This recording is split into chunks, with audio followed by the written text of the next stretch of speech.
Good evening. This is Ray. Ann's on vacation. I don't know when she'll be back, but today is August the 7th. I want to talk to you today a couple of things been on the news for the last several years. One is Roe versus Wade. It's been repealed. The problem is, and the American people would agree, the Supreme Court has overlooked the collateral damage that comes from this. I mean, give it a break. No more abortions or clinics, but there's supposed to be separation of church and state. When they did that, they got the state involved in church matters, because if a woman wants to have an abortion, isn't that a religious matter, a personal spiritual thing? I'm sure a lot of people would say, oh no, killing a baby, that's murder.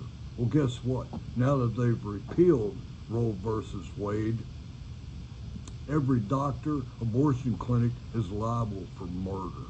There's no statute of limitations for murder in this country.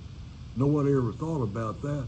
So out of the woodwork, is the FBI, local authorities, are they going to be going after these doctors and charging them with murder?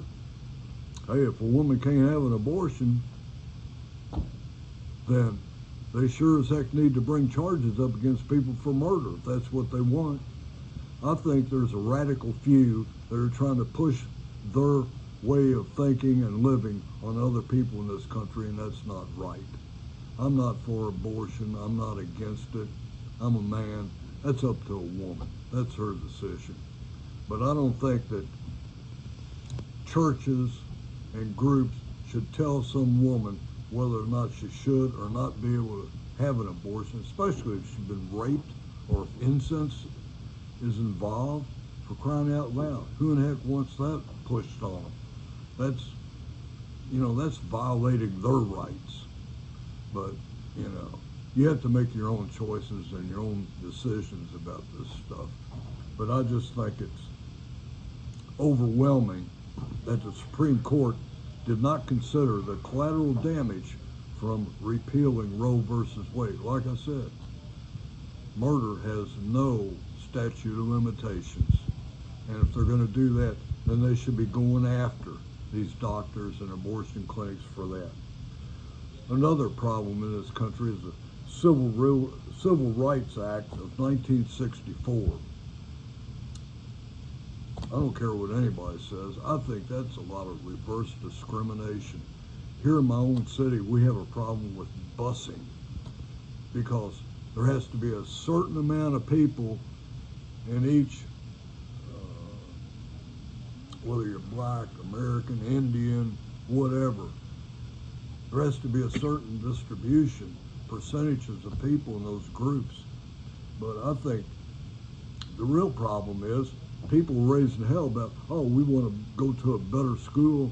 Well, if you want to go to a better school and you live in a neighborhood which doesn't have a better school, then get on the county school board about busing teachers in those areas instead of children. That's a big problem.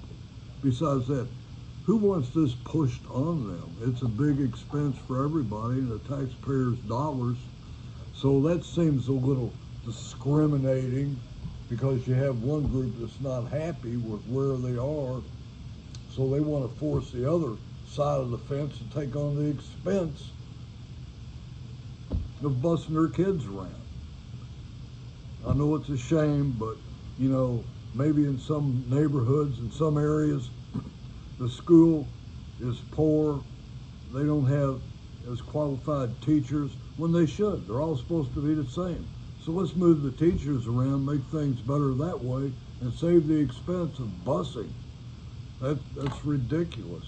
So like I said, that act, I don't think the Supreme Court was thinking too far in the future or too far back when it comes to everybody's rights and being equal. So, let's get God back into the picture. The Pledge of Allegiance, what happened to that? So it's all people. people fighting and raising heck when they ought to sit back and think about everybody. And it's just like the Democrats and the Republicans. They need to be more bipartisan about all of it. Well, this has been one hell of a week, and I hope things get better. We'll talk about some more fun things next time. Same channel, Trumped Out Hump Night.